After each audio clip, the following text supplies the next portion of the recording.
Jumpa lagi dengan saya. Apa kabar semua? Semoga sehat selalu ya.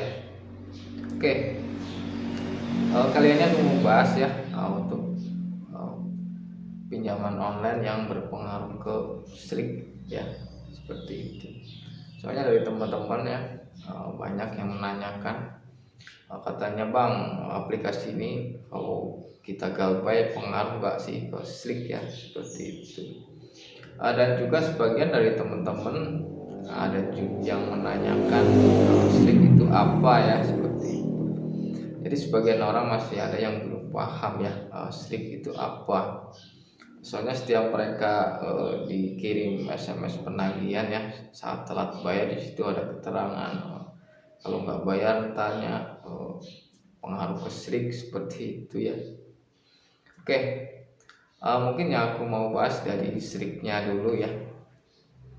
Jadi listrik ini adalah sistem layanan informasi keuangan ya, yang dikelola oleh OJK, Otoritas Jasa Keuangan, sejak 1 Januari 2018 ya.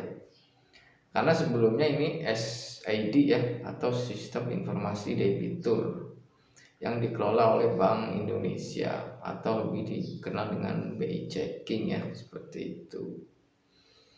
Kenapa kok ada peralihan ya dari SLIK, dari SID ke SLIK? Peralihan SID ke SLIK ini dilakukan supaya akses ke IDEP itu lebih luas ya, seperti itu. Karena sebelum ada SLIK hanya 2 lembaga keuangan yang punya akses ke IDEP ya, yaitu lembaga bank dan lembaga pembiayaan, seperti itu.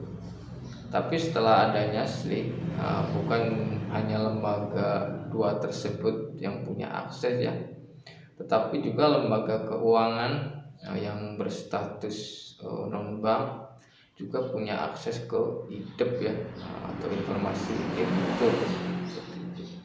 Jadi bisa diambil kesimpulan, jadi dengan terintegrasinya SLIK, pengajuan pinjaman menjadi lebih mudah ya.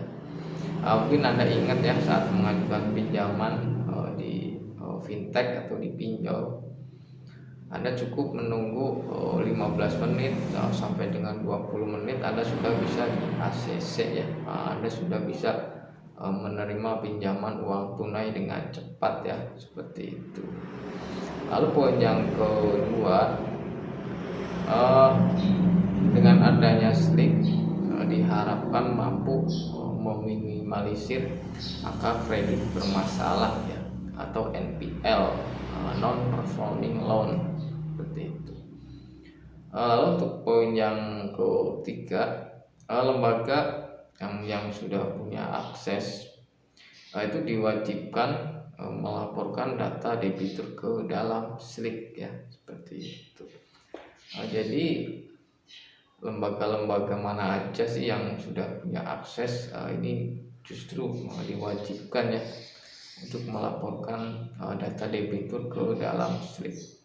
Maka dari itu yang udah pernah gagal bayar, nah pastinya punya catatan kredit macet ya di dalam SLIK, seperti itu. Itu juga akan berpengaruh ya saat Anda mengajukan pinjaman. Kalau Anda kreditnya bermasalah atau di SLIK-nya antara ada tunggakan dari pinjol mana di pinjol mana. Kalau Anda ngajuin di bank atau Anda mau kredit rumah, itu pastinya akan ditolak ya, seperti itu. Nah, itu kerugiannya di situ ya. Soalnya Anda punya tunggakan ya di dalam SLIK, mungkin dari fintech mana, dari pinjol mana. Jadi saat Anda mengecek SLIK ya, untuk cek SLIK Anda bisa kunjungi kantor OJK terdekat ya, atau kantor cabang OJK yang terdekat di wilayah Anda ya. Anda cukup membawa identitas, yaitu KTP ya. Jadi saat Anda mengecek SLIK, ntar kan dikasih kertas printan di situ, ntar ada ya, Situ ada ntar keterangannya Anda punya tunggakan di pinjol mana aja ya, seperti itu. Semuanya itu ntar ada di situ ya. Lalu pinjol apa aja sih atau aplikasi apa aja yang bisa berpengaruh ke sleep?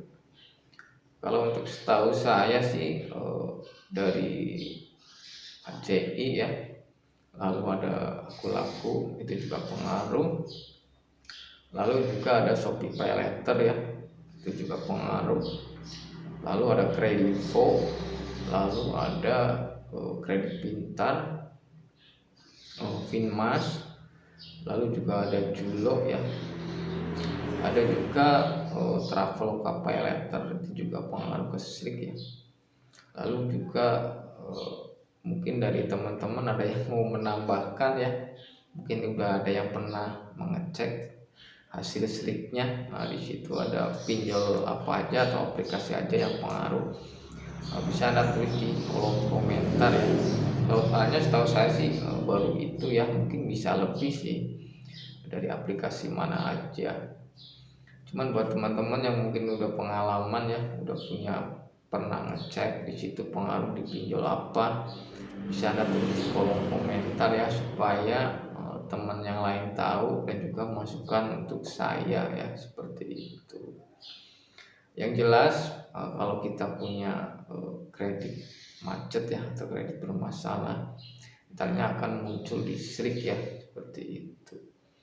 Dan itu akibatnya kita akan kesulitan mengajukan pinjaman ya, baik di fintech, di pinjol ataupun di bank ya. Misalkan kita mau ngajuin kredit rumah atau kita mau ngajuin kur, itu pastinya kita akan ditolak ya, seperti itu. Tapi menurut saya mendingan kita ambil hikmahnya aja ya. Kalau kita udah bisa nggak minjem lagi, pastinya kedepannya kita akan tidak akan bermasalah dengan yang namanya utang piutang. Soalnya kita udah nggak bisa ngutang lagi ya. Beda dengan orang yang masih bisa minjem, pastinya akan minjem lagi. Tapi kalau kita udah kena SRIK, kita udah bermasalah kreditnya, kita kan pasti nggak bisa minjem lagi ya. Pastinya kita nggak akan berurusan lagi dengan utang piutang. Jadi menurut saya mending kita ambil hikmahnya aja sih kalau kita udah nggak bisa ngutang lagi ya, seperti itu.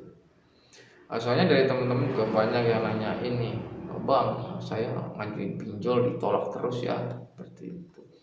Iya, soalnya Anda udah pernah gagal bayar, seperti itu. Jadi si fintech ini kan mereka sudah saling terhubung ya, mereka bisa bertukar informasi ya. Jadi si debitur ini kreditnya bagus atau enggak, punya kredit macet atau enggak, seperti itu. Pastinya kalau yang udah pernah gagal bayar, punya histori yang jelek ya, pastinya akan ditolak, seperti itu. Soalnya udah ketahuan nih si A si B, mana yang kreditnya bagus, mana yang jelek, seperti itu. Jadi wajar kalau kita ditolak ya, soalnya kita udah pernah gagal bayar dan belum bisa membayar, seperti itu. Oke, mungkin itu informasi dari saya. Semoga bermanfaat ya, dan mohon maaf jika ada kata-kata yang salah. Sampai jumpa di video berikutnya dan terima kasih.